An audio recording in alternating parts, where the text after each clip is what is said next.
Serial छोटी सरदारनी के fans के लिए आ गई है एक गुड न्यूज।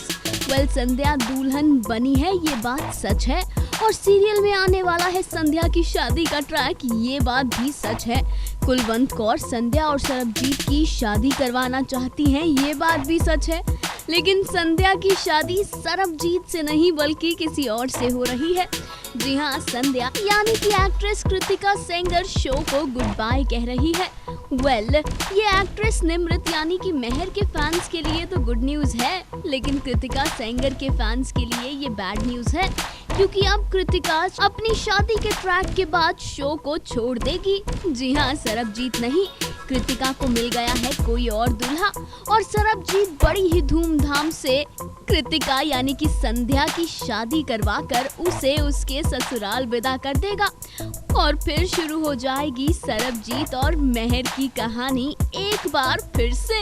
बताते चलें कि सेट पर कृतिका सेंगर से फेयरवेल केक भी कटवाया गया, जिस पर लिखा हुआ था we will miss you. Kritika, आपको हम लोग भी बेहद मिस करेंगे। यकीन मानिए, आप छोटी सरदारनी का हिस्सा ही हो गई थी। Final cut, news desk.